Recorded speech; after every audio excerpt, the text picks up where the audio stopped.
Boulevard.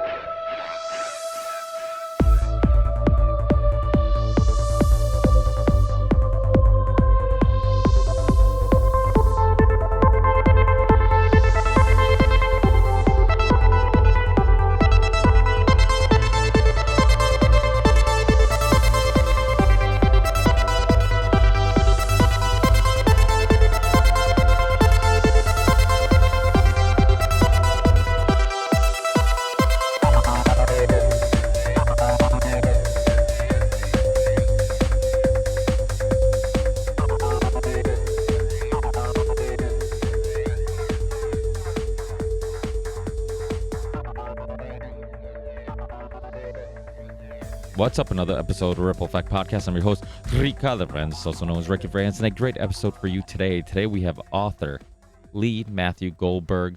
We talk about a little bit of everything and anything on this show, everything from his newest book, The Ancestor, to writing, inspiration, current events, and this show constantly gives you another example of how you can have somebody on the show you don't always agree with on everything, but you can discuss those things in a civil manner. Lee and I disagree on quite a few things, and we discuss those things. We challenge each other's ideas, and it was awesome. It was a fun discussion. Like I always say on the show, you don't really learn much from only talking to people that you agree with. So this was really fun, and I think the world also needs to see that you can have these discussions with people that you might disagree with in a civil manner, because in many cases, people get emotional, people get really worked up, and it just doesn't turn out well. So also, Lee and I have a mutual friend. That's actually how we hooked up. Michael Suzanne. If you guys aren't familiar with it, there was a scandal, oil for food scandal, which Michael was one of the people who exposed it. There was a great movie about it called Backstabbing for Beginners. If I didn't tell you it was based on a true story, you would never believe me. You would think it's some type of Denzel over-the-top suspense thriller movie. But yeah, it's absolutely true. An amazing movie with great actors and actresses you'll recognize. And Michael was on my show, episode 174, I believe, and he tells his story. We talk about a bunch of different stuff, and really amazing story. And I love talking to whistleblowers because I have so much respect for people who are willing to put their lives, their career, so many things on the line to get the truth out. So amazing story. But back to Lee, I'll put links to all his social media accounts in the show descriptions like I always do. So if you're watching the video on YouTube, which is RV36, or just search Ripple Effect Podcast, you'll find our YouTube channel. I always put links to all my stuff, all the guests' stuff. And I also have links to my PayPal account if you guys want to tip the show, help support the show that way. If you want to support the show by buying merch, I have an awesome merch store, which is the Ripple Effect Podcast merch. That's MERCH.com, Ripple Effect Podcast merch.com. I have hoodies, tank tops, some youth shirts, tons of different stuff, and I have tons of designs and logos I'm working on now. So it's a great way of supporting the show, also a great way of supporting the movement, the cause, these ideas. So it's more than just supporting the show. I think it's a way of showing people that you're probably a open-minded person who is also a truth seeker. And hit me up on Instagram, Twitter. I'm on Parler, all RV36. Facebook, we have a Ripple Effect Podcast Facebook page. You can hit me up there. You can like the page. You can also hit me up on my personal account. Just throw me a little message. Let me know you're not a bot. And I have no problem connecting with you there. And I think that's it. Review the show, share the show. Of course, if you can't support the show on Patreon, which I do have a Patreon page, or with merch or any of those things, please just share the show, tweet the show. I know times are tough. The future is uncertain. So financially supporting the show is hard. I am attempting to kind of push this value for value system, this idea that if you get value out of these conversations, if you gain something from it, if it helps you better understand yourself or the world around you, and I know in many cases that's what's happening because I'm getting people hitting me up all the time, then try to contribute what you think is an equal amount of value or something close to that. So that's all I ask. And of course, like I always tell you guys, the goal is to do this full time, and I will keep putting out these shows for as long as I can for free. And in regards to no sponsorships, no paywall or nothing. And so I'm trying to give you guys plenty of options to support the show, with Patreon, my PayPal account, now with a merch store, trying to find great alternatives to try to continue doing the show the way I want to do the show and the way I think it's important to do the show, with no commercials, no marketers, just guests and interesting conversations. So, and it's all open source. So like I always tell you guys, share it, spread it, upload it, put it anywhere you want. Getting these conversations out there are the most important thing. Another Union of the Unwanted coming up. I know a lot of you guys have been loving those shows. On the 28th, 7 p.m. Eastern Time, we'll be live. Another Union of the Unwanted. Like all the shows, we'll get tons of random people on, some special guests, some new people, and just a bunch of people together on a Zoom conference call type thing with alternative media and independent media people. And we just discuss everything and anything. So hopefully you guys tune in for that. That's it. Enjoy the rest of your week or weekend whenever you're listening to this. And I will see you on the next one. Peace.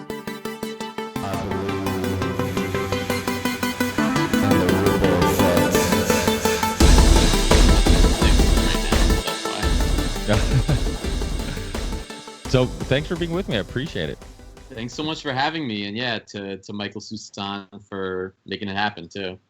It's funny because I just emailed him too today because I was curious if you wanted. I do these shows that call the Union of the Unwanted, where we bring a bunch of like independent people from like alternative media and journalists and all these type of just really censored people, and bring them together and kind of have like a roundtable discussion. And we do it every other week. And recently I was kind of like brainstorming who could I bring on for the next one. And with all the conversation about like the WHO and the UN and all this stuff, I'm like, it'd be a pretty relevant story, to kind of share his story again, because, obviously he was a part of a huge scandal that surprising a lot of people aren't even familiar with. Yeah. I think he's moved to Norway. Yeah, he wrote me back today and he told me that. And I'm like, oh, that sucks. I'm like, that's going to be difficult. Yeah, I must be like 7 or 8 hours difference. Because we're about to start work on a project of his together that I'm excited about. Oh, awesome. Yeah, awesome guy. It was fun to share his story. And that movie, it was a great, if people haven't seen it and they don't know what we're referring to, he was basically the main character in this movie, Backstabbing for Beginners. And it was an amazing story. I remember him, I don't know if we talked about it on my show or maybe another interview we did, but he talked about like how crazy the movie was compared to real life. And he actually said real life was even crazier. They just couldn't fit all the craziness into, an hour and a half or whatever it was movie. But it is a insane story. The fact that it's like, I think I told Michael this, I'm like, if it was a Denzel movie, just a regular suspense thriller type movie that wasn't based on a true event, it would still be an amazing story. Sure. Never mind. Yeah. They probably should have made it into a miniseries. That way they could have included, all the juicy bits that they had to leave, on the cutting room floor. That's kind of the new thing now, right? The miniseries? Yeah. I mean, that's sort of my goal, is like one of my books to become a miniseries or a TV series. I mean, that's what would be better than that. And is that one of the benefits of it, is the fact that you would have more time to tell the story and kind of expand on the character development and all that stuff? Yeah, I mean, when you think about a novel that potentially is like 400 and change pages, the thought of cramming that into an hour and a half, you really lose a lot of the story. And I think you see that happening in a lot of Hollywood movies that take a book, where the TV series, the miniseries that do it, they kind of become their own animal in a very different but almost better way. Yeah. And it's all about characters. I mean, a lot of it's like just getting, like, for example, during the lockdown, because there was nothing to watch and nothing to see, I got my kids, I have a 5-year-old son and a 4-year-old girl, and we got the WWE app. And we're watching. I'm like, oh, let's go back and watch some old stuff that I used to, because I haven't watched it for years. I got out of it. But I used to watch it with my parents, because when we came to America, being Portuguese immigrants, like, it's one thing that we could all watch together, and you didn't really have to understand the language that much to know, right. like, the plot is important. Really. Exactly. Yeah. You could kind of figure out, okay, he's a good guy, he's a bad guy, you Yeah. know, and so it was something we could kind of all enjoy together. So I'd go back and watch it with the kids. And my wife's like, "Oh my God, you guys are gonna get me into wrestling." You know, she's like, "I'll never get into that." And now she's like obsessed. And because she's like, she just got, it's the characters. It's like anything. It's about the characters, you know. That was sort of the heyday of it. I mean, I don't watch current wrestling, but I remember it as a kid in the 80s with like Roddy Piper and Hulk Hogan and Andre the Giant and just all these larger than life characters. Yeah, yeah, and that's a big part of it too. It's like you get a guy who's like a super athlete and maybe amazing at the craft of like actually being entertaining physically in the ring, but if you don't have the, you know, like you said, the Hulk Hogan's, the Macho Man's, the you know, Stone Cold Steve Austin's, the people who could really just, you're a fan of them because of their character. You know, it's like they have the sound, the look, the whole thing that just sells you. And it's amazing when you look at some of these guys, how many different characters they attempted, you know, and you'll be like, okay, that didn't hit, and then all of a sudden something just fits yeah, exactly, yeah. Look at somebody like in modern days, like The Rock, that probably is the biggest movie star at this point right now, and people forget like he came from wrestling. Yeah, yeah, and it's not that hard of a transition. You're basically acting, right? It's acting, and especially for action movies, like you have to be really good at like physical acting as well. So it's a smooth transition, I think, for a lot of them. Or what's the other one? John Cena. I mean, he seems like he's had a pretty big career after it. Yeah, yeah, he's a huge movie star, and it's an easy transition. You're good on the camera. You probably, you know, I mean, a lot of these WrestleManias and stuff like that, I mean, they have thousands and thousands of people there, so you probably don't get the jitters in front of a camera. You don't get nervous, you know. So, you know, so it's just, yeah, it's pretty insane. But I get it now. I get it. Like when I was a kid, I thought I'd go back and start watching it again with my kids, and I'd probably be like, oh my God, this is so stupid. But like I end up getting into it myself, where like now I've kind of got to know the new wrestlers. I'm like, everything's like, if you can make it like a soap opera, like you just get attracted to the storyline, and you have a heel, and like even my wife, like there's certain people that she hates. She's like, oh my God, I hate him or I hate her. And I'm like, but that means that's why I like them, because I'm like, they're selling you on that character, you know? The point is to hate them. Like they're doing their job correctly. And you know, I mean, I think a lot with right now, it's like you have the time kind of. So to get into either new series or like way old series like wrestling, I mean, when better than now? Yeah. Than however many months, you know, we're still stuck inside. Well, during the lockdown, writers like yourself, I mean, you guys are used to isolating yourselves pretty often, right? Yeah, I mean, for me, I was about halfway into writing a new book when the lockdown hit, and for that first month, I really didn't want to leave my apartment. I mean, we didn't really know enough about like how to handle this, how to deal with it. So I just wrote, and I finished my book way faster than I ever would have finished it. So I mean, I thank the lockdown for that. It really sort of inspired me. But I know of other writers that had a very hard time like finding a muse during then, or whether it was like the fear, or I mean, for me, it was a way to like shut off the world in a very simple way. But I know that didn't work for everyone. Yeah, it's funny because when I used to write music, there was something about the nighttime, like just writing. If I was writing music, lyrics, whatever I was writing, something about the silence and the peacefulness of nighttime that just was, I don't know, just less distractions, right? And that I actually enjoyed writing at night. Is that something you do, or do you do most of your writing during the day? In nice weather, my office is Central Park, and I have like a tree that just fits my back really well. So I'm there maybe April through November for the most part. And the afternoon is like my prime time. So it's like, all right, I'll kind of edit a little in the morning, and then the sweet spot is about 1 to 5 in the afternoon.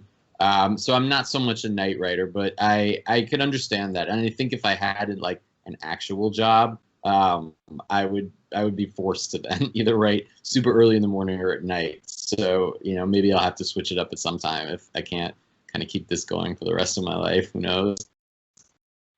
Well, I know, talking to a lot of musicians, they and I used to do it too, where I would either record a memo or like a message or write something down, like whenever I found inspiration. And did you find yourself doing that, where like even though you write at a certain time, you're obviously you can't ever know when inspiration is going to hit. So do you jot down? Yeah, I mean, I used to keep like a little notepad with me, but in the days of like iPhones, it's like on the notepad app. I'm just always kind of, jotting down notes or stuff. I used to actually, like 10 years ago, I would call myself and I would leave messages on my voicemail, like before iPhone apps and things like that. And then I would come home and like, even if I was out and I had like a couple drinks, and sometimes I would completely forget like the message that I left myself. And sometimes not. And I'll also keep like a notepad by my bed, because sometimes I'll wind up dreaming about a book I'm working on. Like it'll like kind of cross over that way. So I'll jot something down in the middle of the night. And like I said, half the time it's worthwhile. In regards to drinks or smoking, I know like journalists back in the day, they always used to have like a cigarette hanging out, and some people like to write. Like the nicotine seems to help. Yeah. Having a drink sometimes can help. It's weird. It's like I found myself, and even now, even with my podcast, if I'm just kind of brainstorming whatever it is, creativity, and I'm trying to spark creativity, sometimes a drink or a smoke. I'm a cigar smoker. I like to have a cigar from time to time. It does seem like it gets me out of the same rhythm of thinking, and I feel like that's something as like a writer, anybody who's creative, if you're a musician, writer, whatever it may be, you can get stuck in like the same patterns, and to do something really creative outside the box, it takes sometimes, for me, it seems like it takes either like a different scenery or a different, like I just need to do something that gets me out of my habits, to kind of spark something. I guess I input something different to output something different. Sure. No, I completely agree. I mean, especially as a fiction writer, you're always entering a new world. Even if it's based in reality, it's still, a world that kind of doesn't exist. So, you go back to great writers of the days who were either big drinkers or, I mean, for myself, I don't smoke cigarettes, but I do smoke pot. So that when I'm like really struggling with an idea, I actually find really helps my creativity. And a lot of times when I'm doing like a final edit on the book, it helps me like zero in and kind of see what I hadn't seen before. Drinking, I'm not good. My grammar's not good enough. So if I have a drink, my grammar kind of so I don't do. But yeah, a little pot every once in a while, definitely. Yeah. So your new book, how much is really inspired by like is there, I mean, obviously inspiration comes from all different places, and maybe it's different for every book, but like your most current book, was it inspired by some personal experiences, some stories you heard, music, movies? When I used to write, I mean, I would find it was random. It was like sometimes a move, but it was different because I guess when I'm writing, but I guess it would be kind of similar. When I was writing, I would attempt to, it's almost like I would want to get in a dark place, in a way to kind of get my emotions or kind of recreate some feeling that I'm writing about or something like that. Is that equally as important if you're writing about like a moody book, if it's darker or whatever? Do you attempt immensely to kind of get in that place? Yeah, absolutely. I think you hit it right on the head. My latest book, The Ancestor, which just came out about a month ago, it's set in Alaska and it's set mostly in the winter. So the book was written entirely in the winter time. I think it would have been very difficult to write in like, New York City, 90-degree summer and try to evoke that sort of moodiness. And the idea came from, there's a band called Darlingside. They're an indie rock band. And they have this song called The Ancestor. And I heard the song, and the first line in the song was "Go on, bury me." And I just thought, man, who would be buried in ice. And then all of a sudden he wakes up from it. And the books kind of started to flow from there. And I recently hit up the band, the lead singer. And I was like, hey, I did it through Instagram. I was like, I'm a big fan. My book just came out. It was really actually inspired by your song, The Ancestor. And I don't know if I would have had the idea if I hadn't listened to that song. And the lead singer, Don Mitchell, he was amazing. He was like, "Oh my God, it's amazing." He was like, "Please send me a copy." So I sent it to him a couple weeks ago, and hopefully he'll read it. And he was like, whenever we're able to, tour again, he was like, "Please come to the concert and you can say hi." So yeah, I think the really cool thing about, especially being a writer, is the ideas kind of come from all over in so many different places. And I was reading a lot of Cormac McCarthy, especially when I was writing this one, so that he was a huge influence, and Stephen King as well. It's a thriller. Yeah. That's it's weird because it's like artists are influencing other artists, and it comes from everywhere. Like music being inspiring for books being inspiring for music. Paintings being, it's like we're all kind of just influencing each other, and really sparking creativity and imagination in so many different ways. It's wild. Yeah. So the band, was it that actual song that gave you the idea for the theme, or was it like the mood of the song that kind of got you or got you into a spot mentally that sparked the idea? Yeah, definitely both. So the song is very sort of moody, and to me fit with just like Alaskan wilderness and kind of isolation and middle of nowhere. And the book is about a man who basically wakes up with amnesia in the Alaskan wilderness, and he believes that he was frozen in time. He was a prospector from the gold rush era, so he'd been frozen in time for 120 years, and more memories. Oh, I lost you. Still there, Lee? Wait, are you you want to do just audio, or do you want to? Oh, did I just click audio? I'm so sorry. Here we go. No, it's all right. There we go. Sorry about that. No, it's all right. No, because sometimes people do that just because if they don't have a strong signal, it's a little easier to. Yeah, I'm in the country right now. I'm normally from New York City, and I'm staying about 3 hours up from it. So I'm right as close to a window as possible. Are you any specific reason why you're out there? Was it for writing, or was it because of the lockdown, or? Yeah, not for writing. My apartment's being redone. I'm redoing my kitchen and bathroom, so I needed to leave for 2 weeks, and I hadn't left New York City since the lockdown. So it was really an excuse just to like get a place up by the beach and just clear my mind for a couple weeks. So I'm here for 3 more days, basically. But it's been fantastic. Like I spent the day at the beach today, and it was amazing. Yeah, and you're still like you said, you're in New York. You're still in New York. I'm assuming you're still in New York, right? Yeah, I'm up in the Hampton Bays. So it's like right by like a marina where I'm staying. So it's not quite. I mean, as a New Yorker, it's the country. It's not quite the country, but the Wi-Fi signals are a little spotty up here, I've found. And yeah, I mean, I feel like instantly so much more calm than I was 2 weeks ago before I left. It's like night and day here. It's like a different world almost. It's going to be a little strange to go back to Manhattan on Thursday.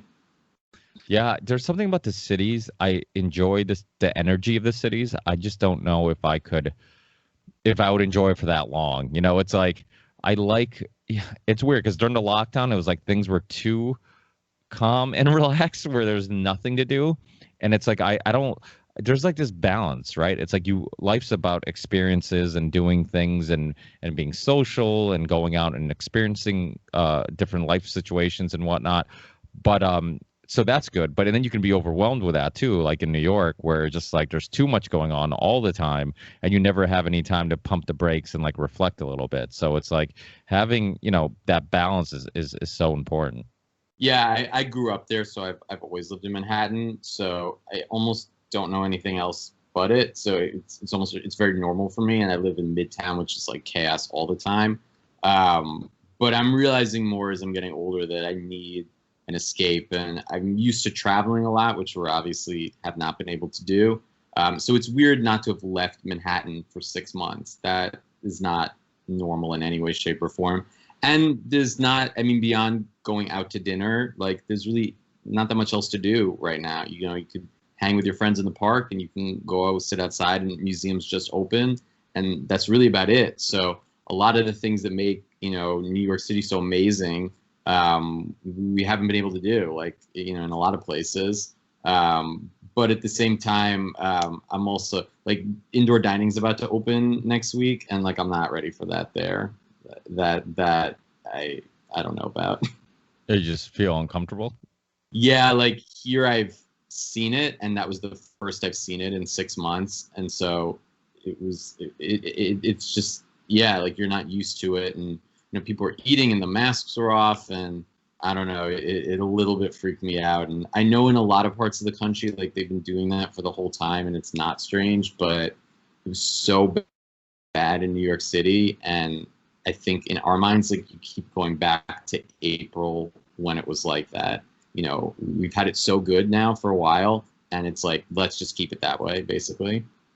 Yeah, well, I kind of have a little different opinion. I think the reaction to the virus is going to be worse in the long run than the actual virus itself. I see and it sucks. It does. It sucks so bad that, like, people, not us, but I'm saying in general, people can't have these discussions without it becoming political, because it shouldn't be political. It shouldn't be. I mean, it should be just looking at the evidence, looking at the information, analyzing it, and then, like anything, you come up with your own conclusion based on that evidence. And it's just like, you say anything in one direction or the other, people immediately think it's because you're this supporter or that supporter, and which is, you know, it's outrageous, because it's, I mean, I don't know.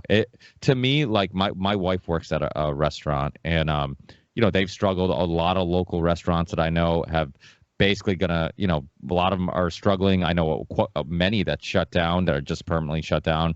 And, you know, I don't know what they're going to do, if they're going to maybe attempt something else in the future or whatnot.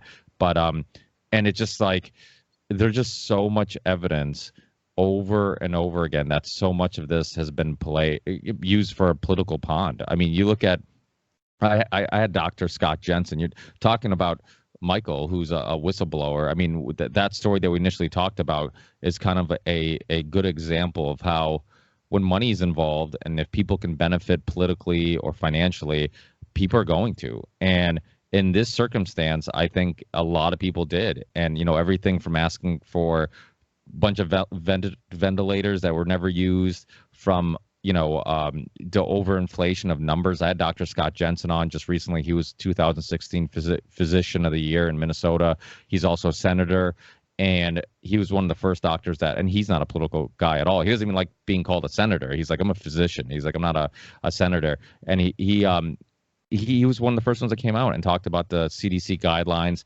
the leniency they gave to hospitals in regards to being able to jot down, like, what was a COVID death or not. I mean, Dr. Birx, during a press conference, said we're being very liberal with these numbers.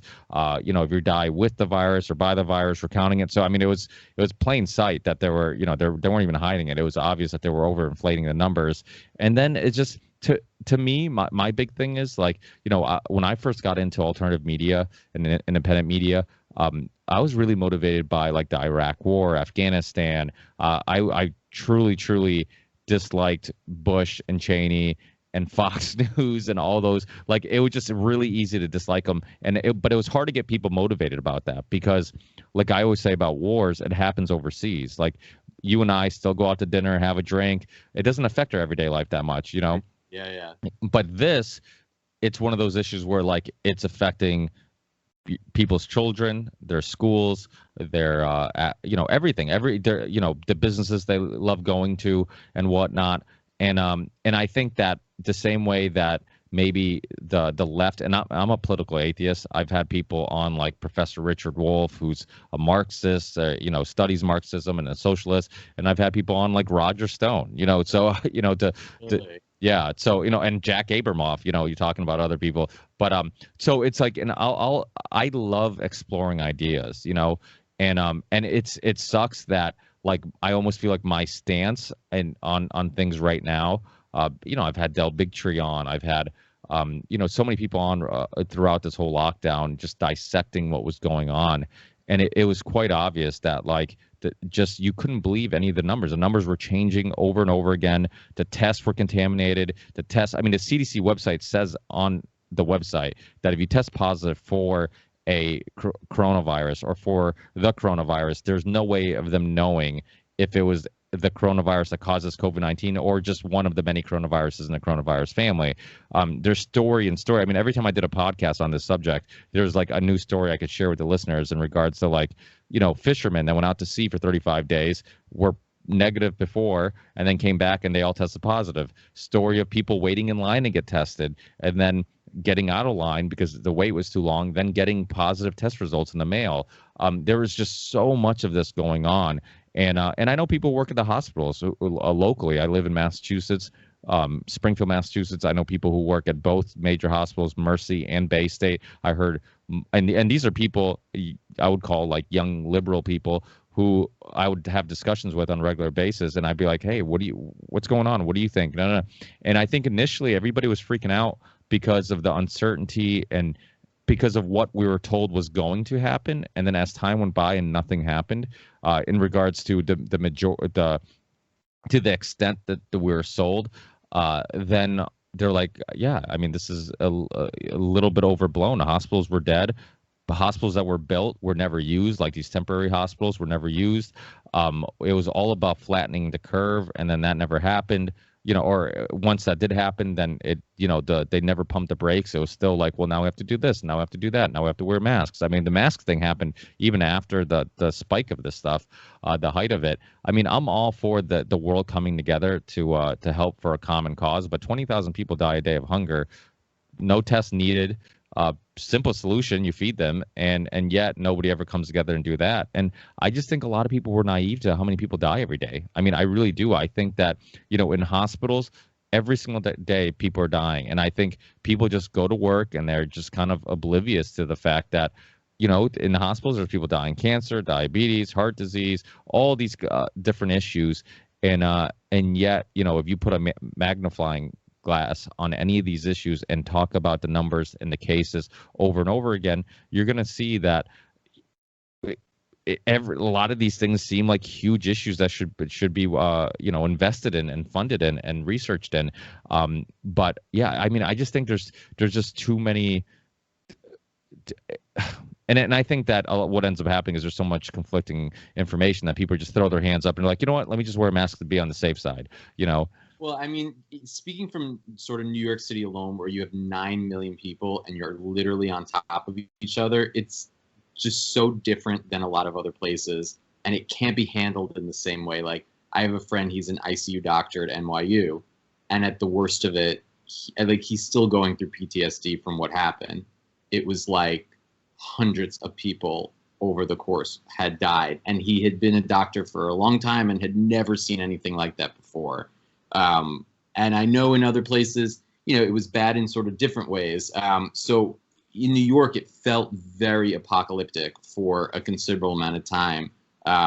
And while I completely agree, like in some form, I think restaurants need to open sort of safely. And I mean, I see on my block alone, like 2 of my favorite restaurants across the street have closed for good. It's horrible and it's sad. But different places, I think, need to be treated sort of differently for this. Where I am now, it's like nothing is happening. It's almost baffling, but kind of in a good way too, because I walked outside and I didn't put on a mask where I am here because there's nobody here, literally. So like I didn't have to pass anybody. And in New York City, I'll walk 10 blocks and I'll pass 150 people breathing and speaking, and it's just different. And I feel like in places like that, literally everybody just throws on a mask. It's not that big a deal. And they're even saying that potentially what might have happened in a place like New York is because we all wore masks, that maybe we had just a little bit that went in, and now that caused us to become immune. It was tiny particles, as opposed to somebody literally breathing on us that kind of slipped through the mask maybe. And that because the hospitals there have not seen cases in now like 4 months, basically. So that's a really good sign. Something that we're doing there has been working. And you're basically, I think, just seeing it move now across the country. in the Midwest right now. And I think that's just what it's going to do. There's almost nothing you can do about it. It's going to move. But the fact that America has a quarter the amount of cases and not the quarter the amount of people, something we have been doing as a whole is not perfect. It's not the right solution. And maybe it is because the CDC shifts. Like yesterday, they came up with a new thing in terms of now that it's in the air. So like they don't know what they're talking about either. There's a billion people to blame with this, but if at the very top of the leadership, and I don't really want to get too much into politics, but if at the very top of the leadership there was some conscious sort of where it felt like we were being told the right thing sort of from start to finish, that it wasn't conflicting things all the time, I think this would have been a little bit of a different story, and we might be in a different place right now. But who knows? Maybe not. Yeah, it's hard because you do. I mean, first they say it's by air, then it's not by air. The heat kills it, the sun kills it, it doesn't kill it. I think they're making shit up as they go, to be completely honest with you. And I don't know. I mean, look at Dr. Fauci said on 60 Minutes, and the interviewer clarified a few times, like, hey, people are going to listen to your recommendation. And he's like, no, people don't need to wear masks. And then sometime afterwards, he's like, well, I didn't want people to buy all the masks. And it's like, okay, so either you're a good liar or you're lying now, like one of the two. And it's like, it gets to a point where just be like at the beginning, just because there was a fear that who really needed it, hospitals and things like that would run out. And then that would be sort of. Well, that sounds right until you see him being questioned, on TV when he was being questioned in front of Congress, and he was asked about, well, in regards to the riots or protests, either one. I mean, some places they're riots, other places they're protests. But when he was questioned about it, and they asked if it could have helped with spread of the virus, he tiptoed around the answer, and he didn't want to answer it, and he was avoiding the answer. And it's like, okay, now this guy is like, he's obviously shown his colors that he's political. And I think it's one of those things where we have this huge issue where we put these people on these pedestals where it's like, oh, because he's a scientist, or like, for example, Michael. I mean, it's his situation with the UN. I mean, because it's the UN and they help so many people, they must be, they must be always good, and there must, it's like, no, that's not, that's there's that meme that's going around, like how much does it take to buy a politician is the same amount it takes to buy a doctor. It's like, or a scientist, it's the same thing. It's like these people, just because they have a different career choice doesn't mean that a police officer or a doctor or anybody, a politician, has maybe in some cases, maybe you can look at some statistics that show, oh, they're better moral people, but that's, I mean, how would you even quantify that? I don't know. But the point is, like, we assume, we have this thing where, like, if you wear this white coat and you have the doctor in front of your name, that all of a sudden.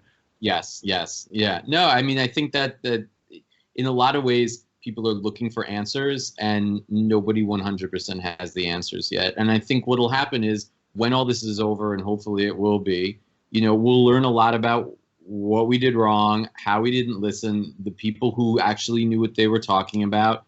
But, we live in this society, and the information comes from so many different outlets. You think back to like the 1950s and your parents' generation or your grandparents' generation, there was like 3 channels, like 3 news sources, and that was it.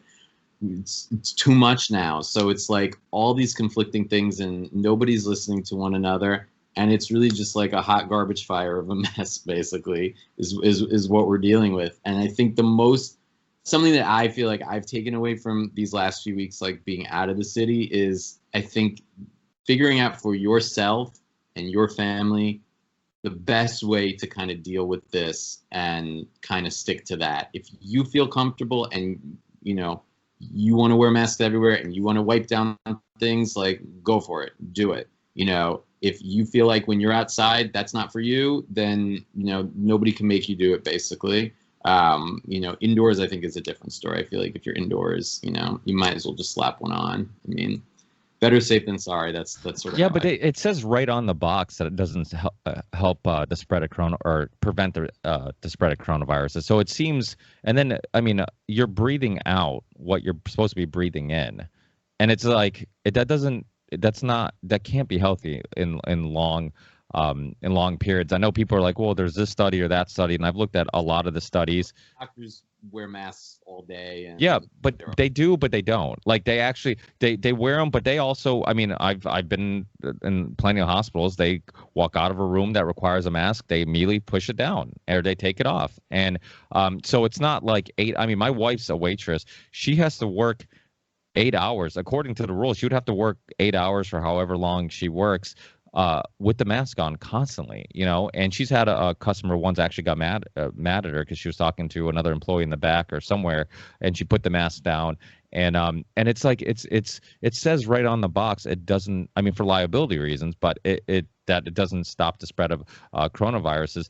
And even there's concern. There's people who have this meter that OSHA uses. So, for example, if I was working in a place where I felt like the ventilation wasn't very good, and maybe I was in an unsafe work environment, I could call OSHA. They show up. They come with a meter. They check the oxygen levels, and and then it'll tell them if it's safe or whatnot. People have taken those meters, put them under the mask. They immediately start beeping because they're telling you that you're working in a poor working environment. And so it's like for people who are doing that long, for long hours, long shifts. I mean, it can't be healthy. I mean, you go to a hospital, they do wear masks, but they also wear them. They wear them when they're in that surgery room. They wear them when they're in, which makes sense because if you sneeze, you have somebody cut open. I get it. I mean, you could have. I mean, for example, my wife had 2 C-sections. I mean, everything's out on the table. I mean, God forbid somebody sneezed or something like that. When they were working on it, I get that aspect of it. But in regards to having little kids wear it, especially when you see more and more evidence that 97% of people, even the CDC saying like 97% of people have multiple health issues.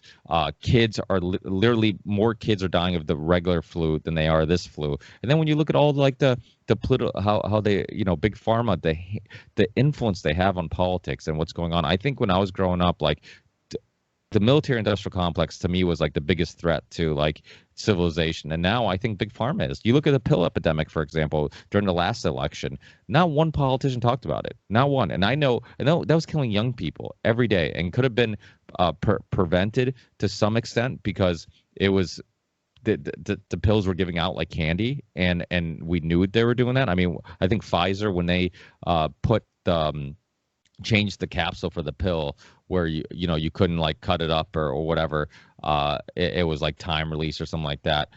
Then all of a sudden like the sales went flying down because of they couldn't sniff it or get the whole high or whatever. Like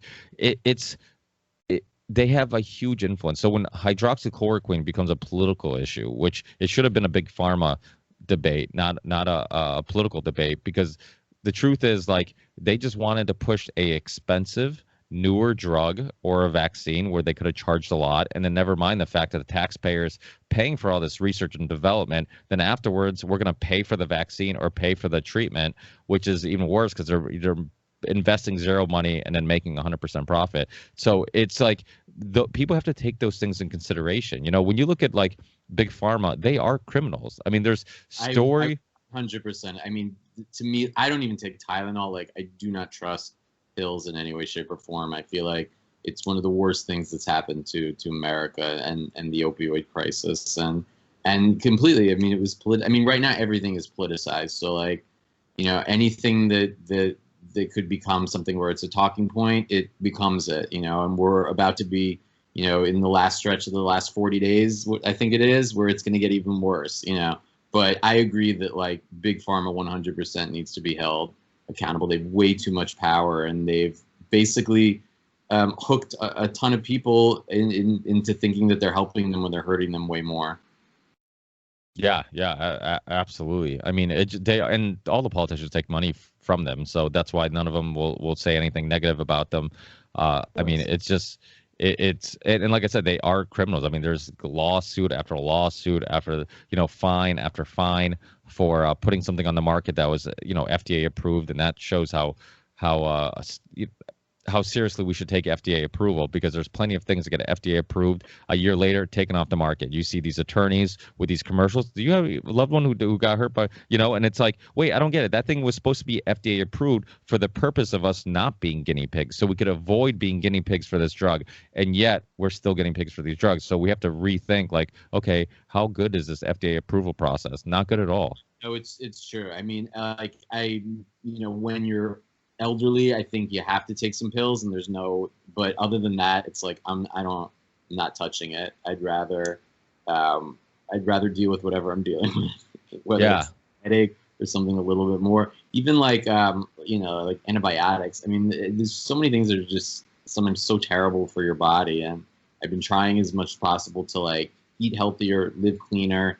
I mean, we talked a little bit about some pot and a drink here and there, but like other than that, like just try to have everything going into me as clean as possible, because I think so many people are just putting junk in their bodies just daily basis.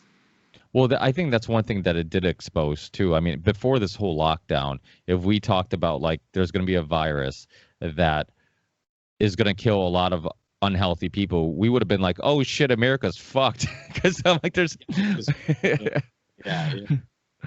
So it's wild. Well, do you ever hear of Event 201?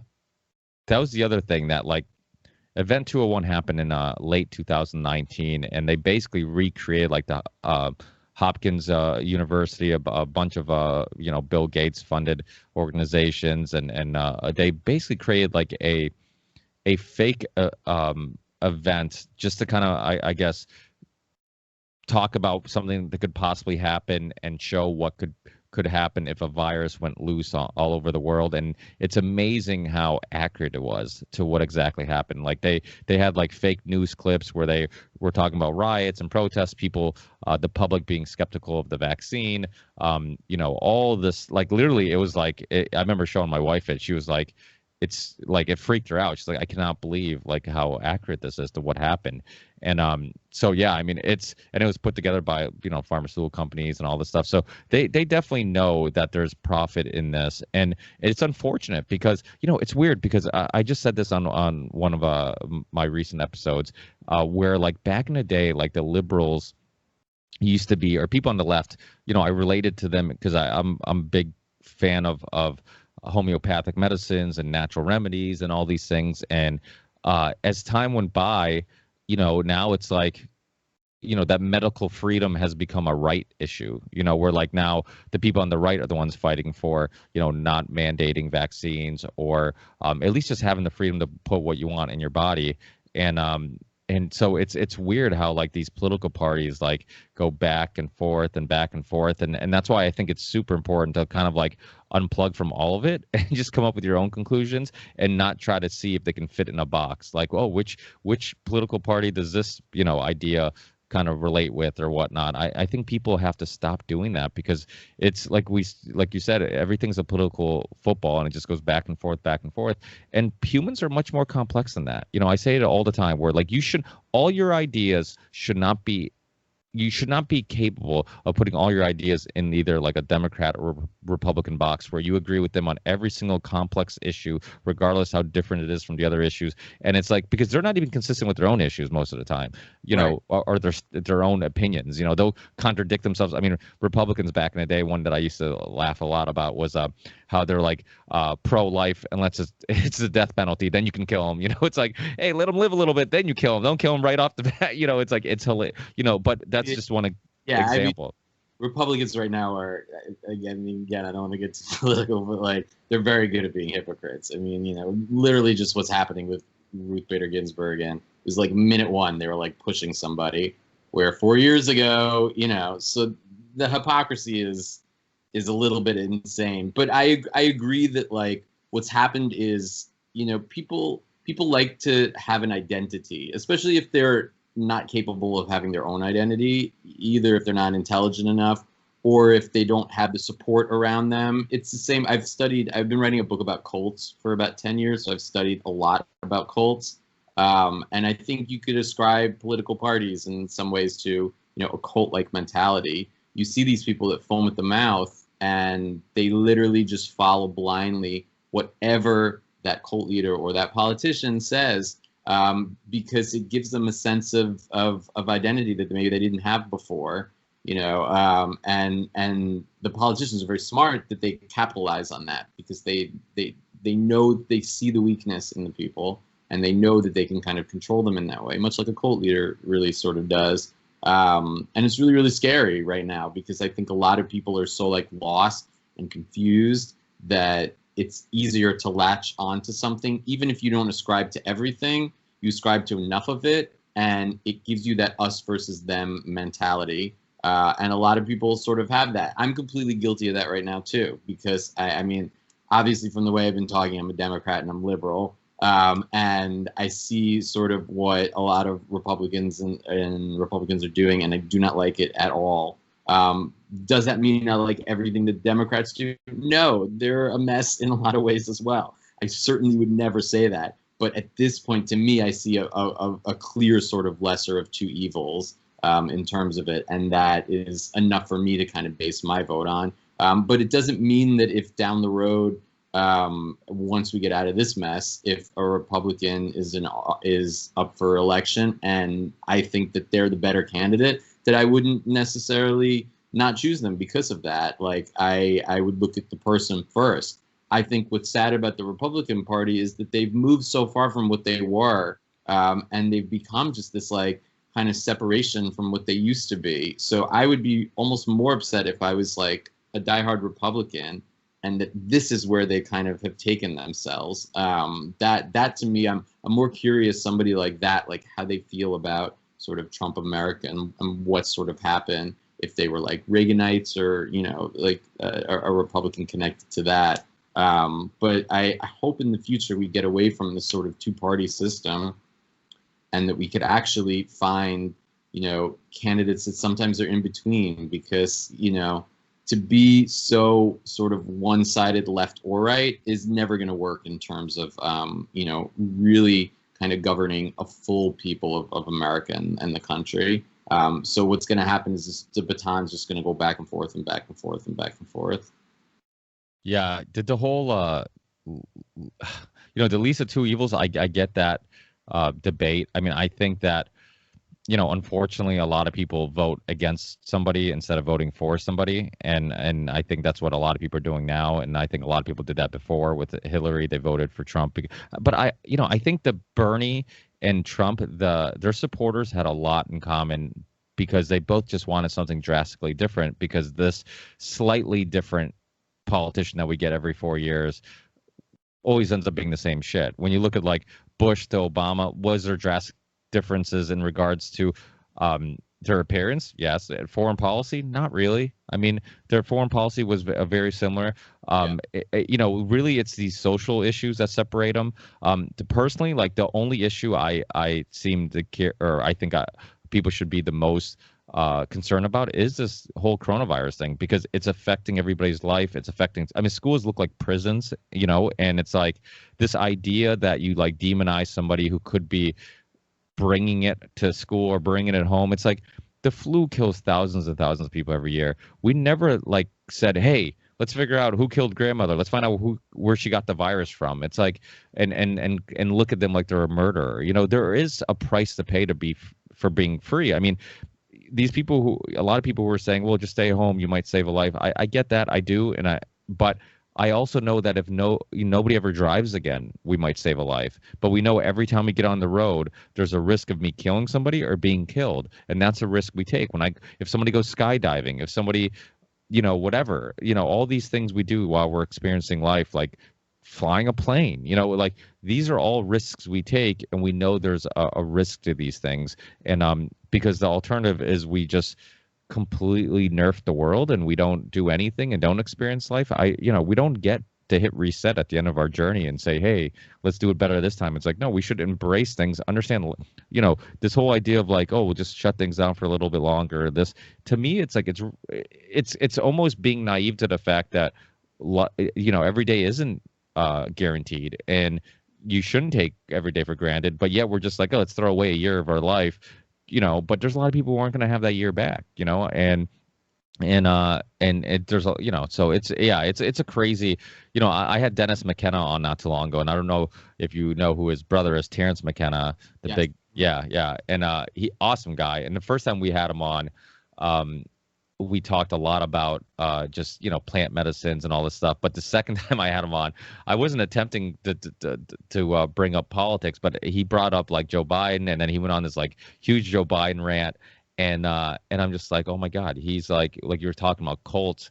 I'm like, even psychedelics could not get him on this one issue to see past the bullshit that like it doesn't matter who you vote for. Like Biden, in regards to like foreign policy and so many other things that the Republicans and Democrats, I mean, it's basically going to be the same old shit. Social issues, you're going to know there's slight differences, and then in regards to a lot of other stuff, they're still taking money from lobbyists. They're still taking money from the military-industrial complex. They're still taking money from big pharma. Like that's not going to change, regardless who's in office. And every 4 years, it's almost like we capitalize on our awful long-term memory, where we don't remember that, like, oh yeah, we thought this guy was going to change things, and then he doesn't, and then oh, we thought this guy was going to change things, and he doesn't. And it's like, when are we going to realize that like we the whole system is corrupt? I mean, when I have Jack Abramoff on, who is a lobbyist, he understood exactly how to manipulate the system, knew exactly all the loopholes. Like that's how things really work. Like politicians spend the majority of their time trying to campaign and get money, and they spend the majority of their time. I mean, and the other thing too, as a writer, their speeches, oh, he said this good, he said, like, it's us falling for the illusion, like they don't even write their own speeches. They have people who know exactly how to say it, when to say it. I mean, it's literally manipulation, where like they're writing things specifically a certain way to make you think they're this person. So the whole time it's no different than Macho Man or Hulk Hogan trying to sell you on a character. That's all they're doing. They're actors and actresses in a sense as well, and where they're reading lines that they have not written. I sort of look at, I mean, especially a presidency, and I look at somebody that genuinely wants to do something to make the country better versus themselves. And I looked at Obama, for example, as somebody who genuinely was good at heart and wanted better for the country. Not perfect in any way, shape, or form, and not everything he did was perfect, but his intention was good. And I look at Trump as the opposite. I look at him as self-serving, and I don't see in any way, shape, or form that he literally wants to help anybody but those in his orbit and around himself. And I would question people who aren't billionaires, because billionaires will get stuff from voting for him. But the average person, or even less than that, somebody who really is living hand to mouth and looked to him for some type of change in their life, has their life been any better in this last 4 years in any way, shape, or form, in terms of job, in terms of upward mobility? Because I really don't think it has. And to me, that's somebody that like sold them snake oil, basically, and will profit off of it. And my vote for the future in terms of presidency will always go to the person who I really feel wants the best for America ultimately, because that to me is almost more important than necessarily certain policy issues and things like that. It's somebody that gets up every day and just wants to like kill it in terms of making stuff happen for the good of the country. And you look at somebody like Trump, and he wants to divide us rather than unite us. And, there's already so many things that divide us. We don't need more that divides us. And a lot of people are going to disagree. I understand that. I think some people see him in a very different light, and I struggle to kind of understand that. And I'm always very curious, for those people, why, that's sort of my eternal question. How do they see sort of this in a completely different way than somebody else?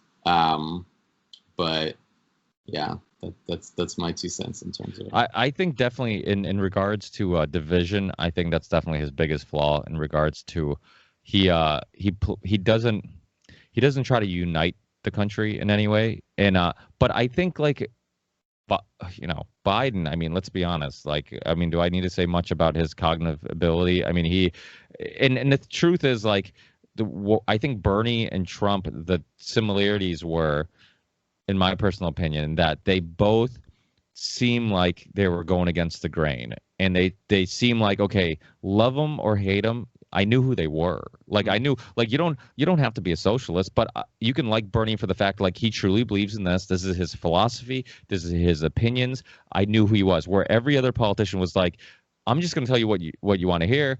My personal beliefs don't matter. I might not even have any personal beliefs that I'm really strong about or have strong opinions on. So that's what scares people. It's like that same old, just selling you the same BS and whatnot. I think in regards to Trump, one thing that just personally from my perspective that's concerning is he does seem like he's fighting back a little bit in regards to the lockdown and the speeding things up a little bit, things somewhat getting closer to normal. I think the vaccine is a little scary.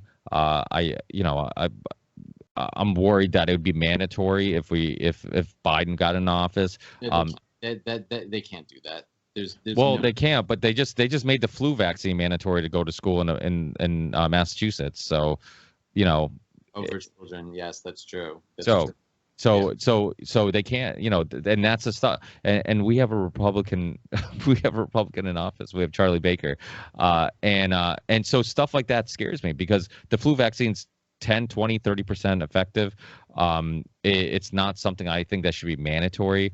In Connecticut, they're trying to get rid of religious exemptions for vaccines, which I've had two people who have vaccine injured children who were co-founders of the CT Freedom Alliance. One's an attorney, Brian Festa, and he he's kind of fighting back against that. I mean, my big thing is like everybody should have the right to do what they want. I think for example, weed. People have to remember this is the same government that was telling you for a long effing time, especially when I was growing up, that weed was the most dangerous thing known to man. Right. Now it's legal in however many states. And I can get it anywhere in Massachusetts. I mean, I know where they are because there's usually it's a shop with a huge line out the door, and so they're the same people who fed you that BS for a long time. They're the same people who told you that eating sugar was okay and carbs and breads and stuff were okay. The worst sugar is worse than any type of pot you will ever ingest. Exactly. And I've literally cut sugar out of my diet and I've never felt healthier. Like I do the keto diet, so I fast. Yeah. What's that? I'm close to that. Like, close to a keto. I mean, it's definitely true that like across the board and in history, government and politicians all tell you what you want to hear basically, and things shift and policies shift and they all change.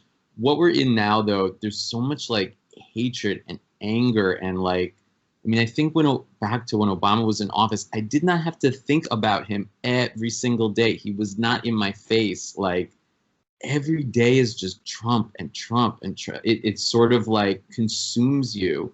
It seeps into you. So like, I just want to get back to a world where like politics was not the number one thing that everybody talked about all the time, day in and day out. Like there's more to life than that. So I hope where we're headed, and again, these next 40 days are going to be just a hot mess in terms of what's going to happen. And I don't think anybody could predict. Nobody could predict that 3 days ago, Ruth Bader Ginsburg was going to die, and that was going to upend sort of everything. So we're into some really, crazy, terrain. But I hope that we come out of it somewhat better than we are, and that we learn from this, and that we do ask more from our politicians on both sides and in every way, shape, or form, and local governments and all of that, because we're a great country and we're not behaving that way at all. And to the rest of the world, like we're not looking so good. Like they're kind of like WTF America a little bit, and that shouldn't be. It's America, like. People should be like, "You're amazing." Yeah. Yeah, it's a wild time. I think that you know, it is one of those things where I think the way, at least a lot of people that I'm friends with and a lot of people I've talked to on this show, it seems like this is the one issue that people are the most concerned about is like, okay, is government going to seep into my life personally, affect what I'm doing, everything in regards to how I'm living, and just restricting my ability to just live my life. And guys, sorry, it's my kids. They came in the room.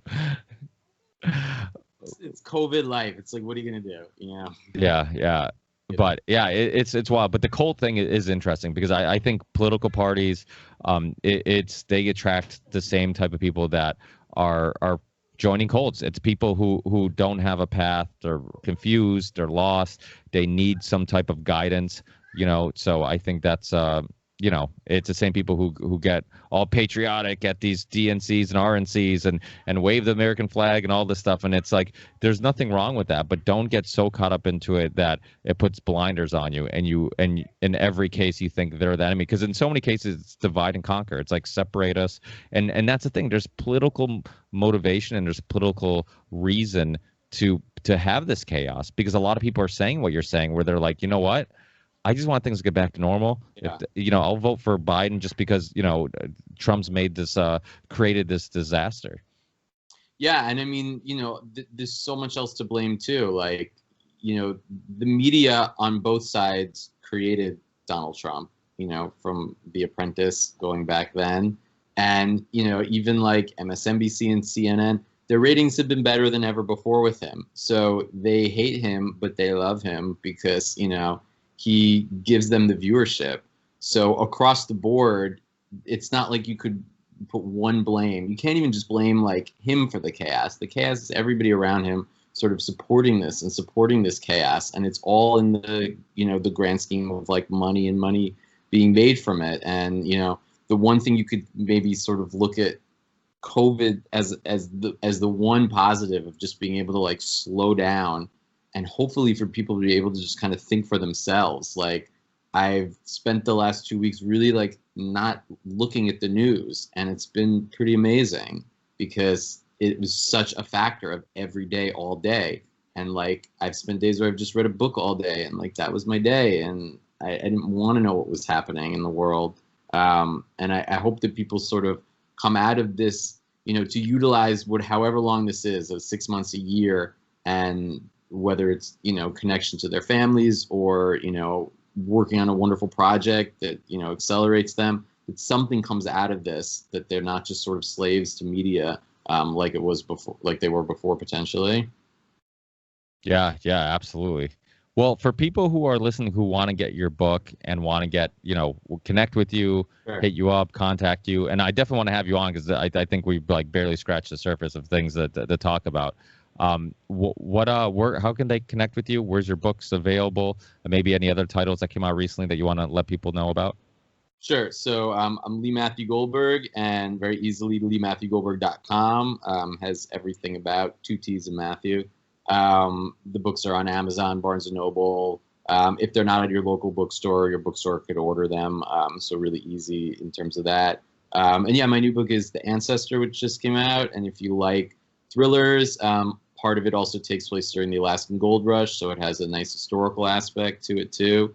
And then it's my 4th book, so I have 3 other books as well. And all of them, I would say I write thrillers with something to say. So, you know, a thriller that makes you think, basically, is the kind of books that I have. But yeah, my other books are Slow Down and The Mentor and the Desire Card.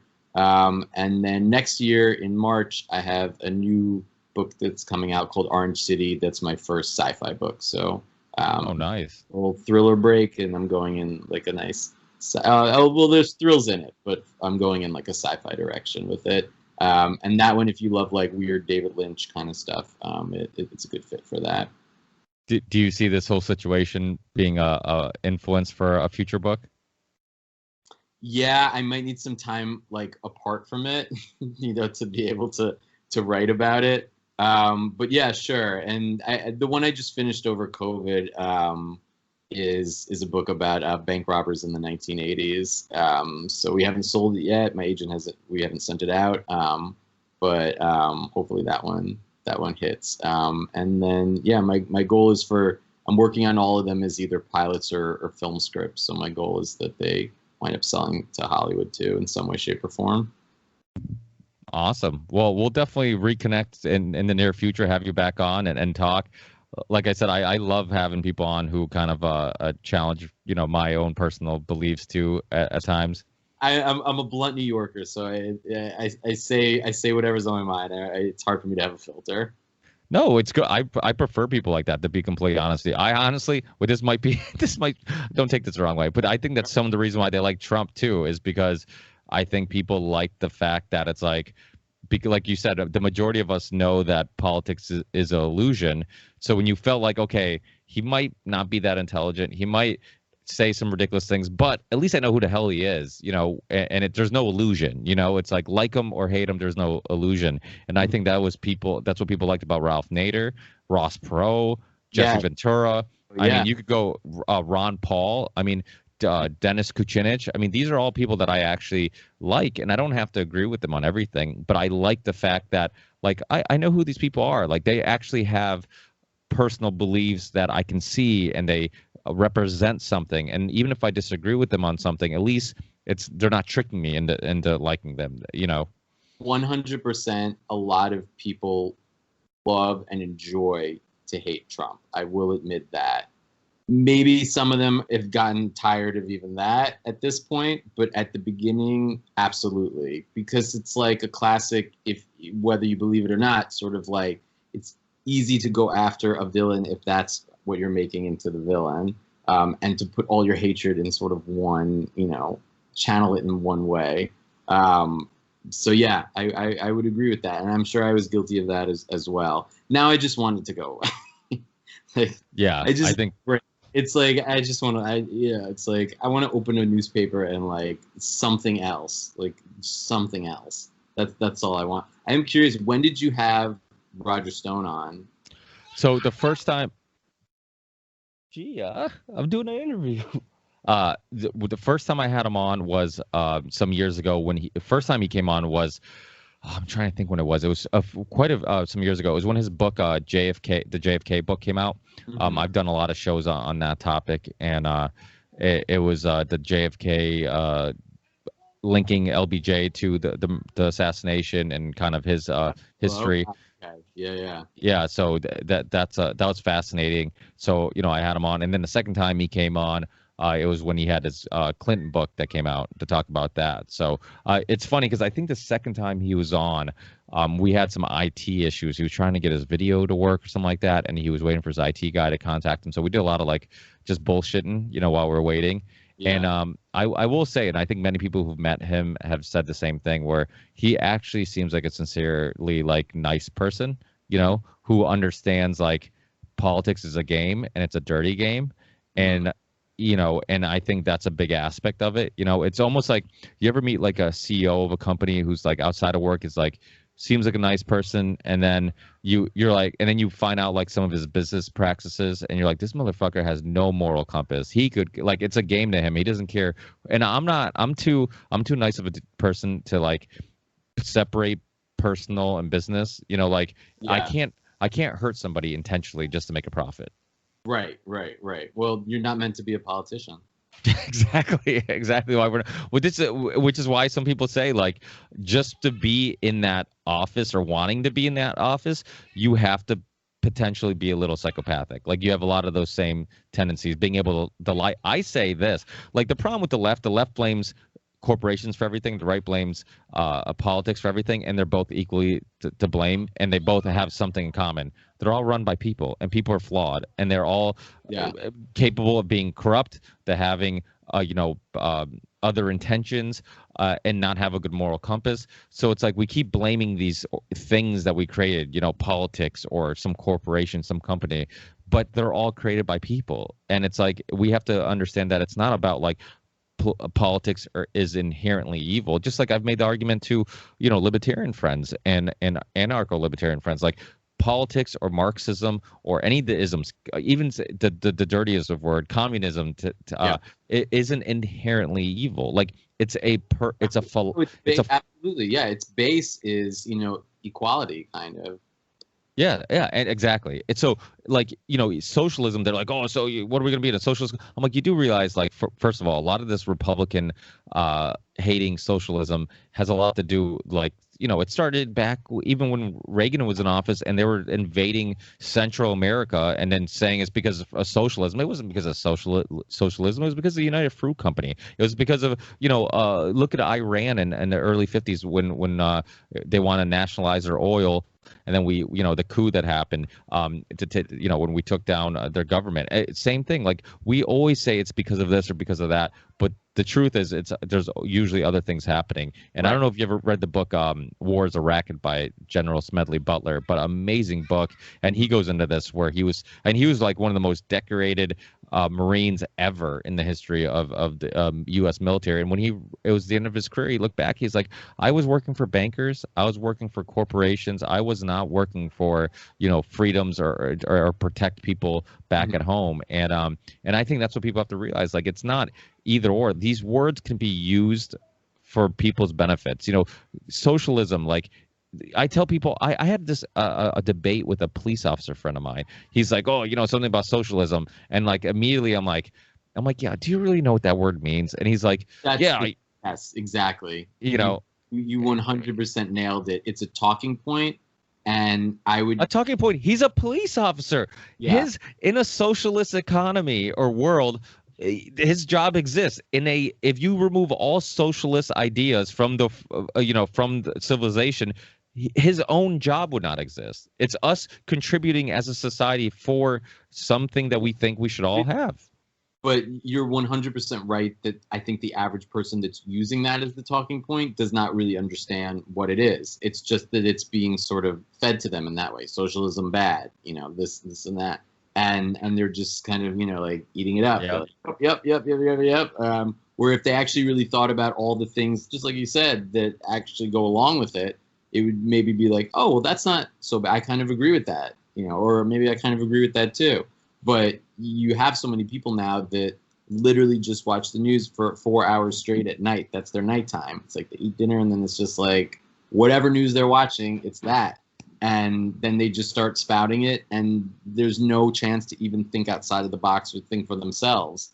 And that, I don't know, it's sad. And again, it just goes with that sort of like cult, like that's what a cult does. It like indoctrinates and it just repeats the same phrases over and over and over again until it's like nodged, into your cranium and you can't think otherwise. Well, Joseph Goebbels said that, right? If you repeat a lie enough times, it becomes true. It's true, and there's people who are going to wake up from whatever cult they've been in this political situation, and it's going to be a hard wake up for them. And I think some of them already have woken up, but they don't want to admit that they've woken up because it's really hard to be like, well, I was in a cult for X amount of years. What does that say about yourself?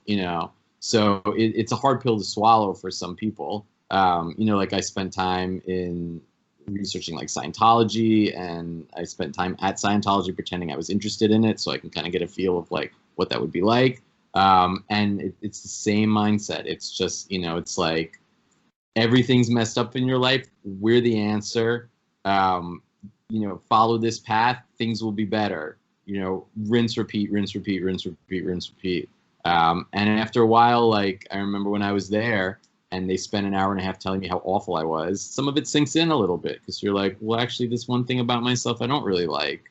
And then you start thinking about it, and I see how very easily it would be for somebody who's, in any way, shape, or form a little bit weak or lost, and they just get scooped up, and then, it's over. They have no chance unless somebody literally, like, removes them. Yeah, I definitely agree. I think there's a lot of crossover, and like you said, most people who are in cults don't know they're in cults. They don't know that they've been tricked. Yeah. There's a great show right now. It's a documentary on HBO, The Vow, and it's about the Nexium cult. It's fascinating. And a lot of people didn't know they were in the cult because they were preaching such great things that they were doing, and self-exploration and betterment and all of this, and then there's this seedy underbelly that like existed under it. It was easy enough to kind of look away from until it wasn't. And that's when, you know, if you ever have to ask yourself, am I in a cult? You're in a cult. You know, like if you ever have to question, you probably are. Yeah, that's probably true. You're absolutely right. I mean, it is it and like you said, you kind of feel bad for people because they're lost people. A lot of them come from broken homes. They're you know, don't know their parents, or they're drug addicts or whatever, and they're just looking for hope somewhere, you know. And like a group friendship, people, you know, it's very persuasive and seductive when you literally have nothing. The thought of being a part of something, you know, it's like a lot of people just want, whether they're like, oh, I'm a hippie or I'm into sports, you know, it's some type of connection that you have to other people. And, you know, it's no different than that. It's just a way to find a connection that a lot of people, you know, and I mean, especially right now, necessarily don't have and are searching for it. And yeah, so to any listeners, if you ever have to ask yourself, I'm gonna go, probably. Yeah. Even if you're a ripple effect cult, you know, just even like podcasts, same thing. Yeah, that's a good one. There's some good ones. Well, you know, this is a good one because I don't tell anybody I know anything, and I tell people that my ideas are constantly changing. They're molding every conversation. You know, this show is equally as important to me as it is to the listener. I mean, I like I said, I'll have somebody on who's a Marxist, have somebody on who's a libertarian, and I'll entertain all ideas, you know, for the purpose of trying to figure out where I stand on everything. And I'm not married to any idea. I like also trying to find the root of the idea. Like, why do I believe this? And when it's challenged and you have to verbalize it or defend it, you'll find out real quickly if it was well thought out or not. Or did I just, like you said, join a cult? Did I just join a team on this? No, I mean, I think that's very, especially as a podcaster, to have sort of that, you know, wiggle room to be able to kind of talk to anybody. I don't know if I would be able to do that necessarily. I don't know if I'd be the best person, especially in like a political way. Yeah. But I think that it's super important. And look, you know, wherever we go from here, we have to be able to have conversations. And you can't only have conversations with people who agree with everything you say. Where are we going to get in terms of that? We have to challenge each other. And, you know, like, just like you said, there's some people who are like, well, socialism's bad, but do they really know about it? You know, like, have they listened? Have they talked to anybody outside of their little bubble that maybe has a different opinion? You know, and wherever we go from here, I think that's going to be the only solution, is really just to listen to people, like, not to be like, well, my point is the right point. You know, there's a lot of sort of, you know, variant points that equally can be as important and good. You know, we're all different and we're all human. Yeah, and from a podcaster's perspective, it would be way easier to just play to a crowd. You know, just be like, hey, you know, you libertarians, yeah, guys, I'm with you guys. Yeah, forget the government.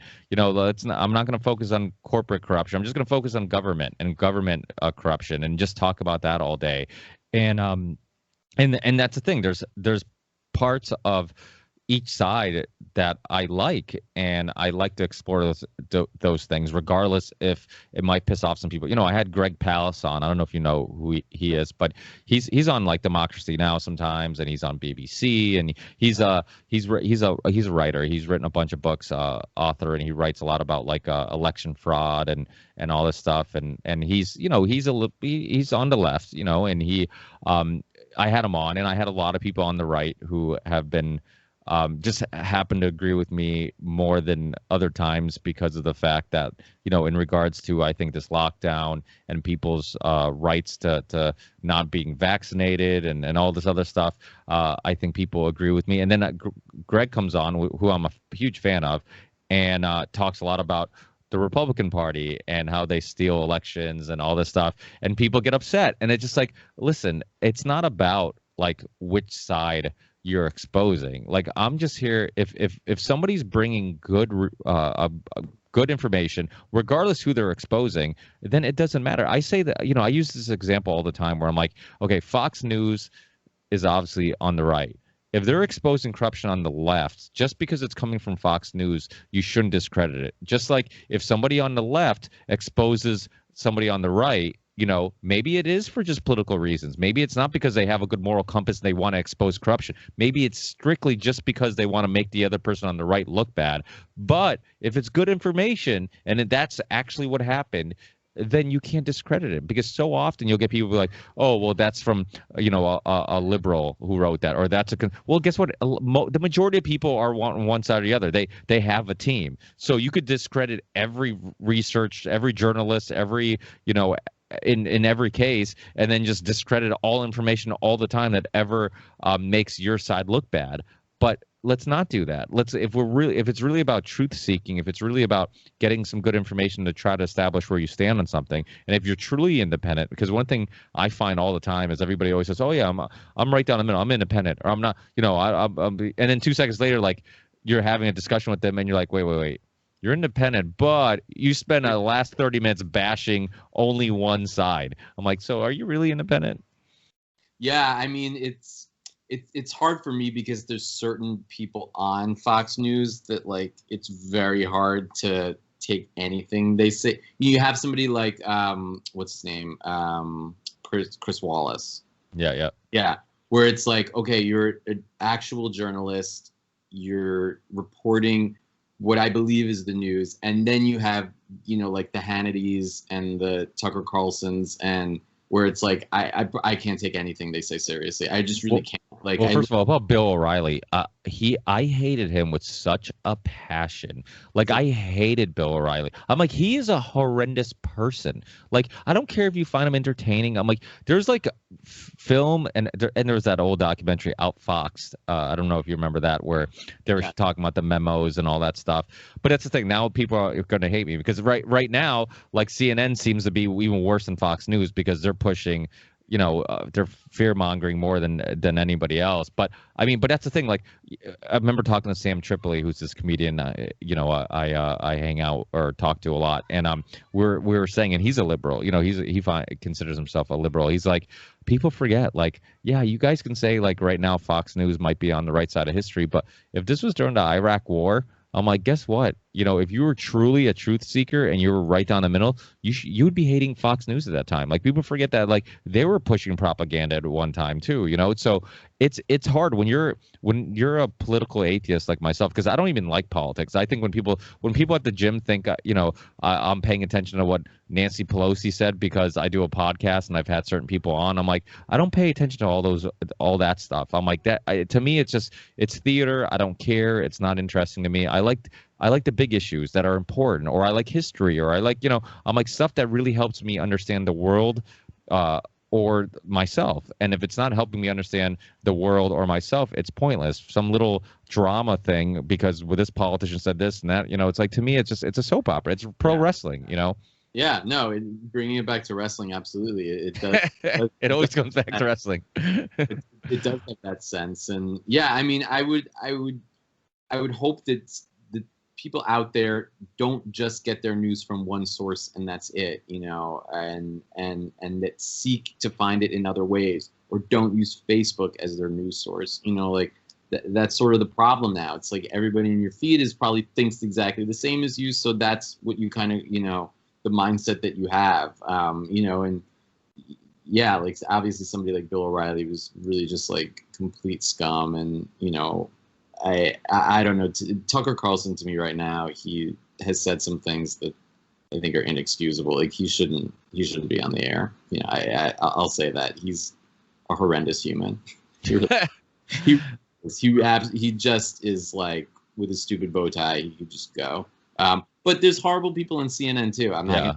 Well, CNN's amazing. It's just, to me, there's not somebody on that level on there where it's easier to ignore that. Where I feel like there's people who love Tucker Carlson on such a level that anything he says and does, they just 100% agree with, and they watch religiously, and like that's their life. Their life is like like, tell me about yourself. They're like, I love Tucker Carlson. Like, that would be like the first thing. And that's scary. Nobody says that about somebody on CNN. Nobody's, favorite person is like Don Lemon. I mean, he's fine, but like, it's just not on that level that some people feel towards some of these Fox News personalities. And to me, that's very sort of scary that these people have this sort of power, that they're really just opinionators and like that's their job, and that they hold so much sway right now. It's very, very strange and unnerving.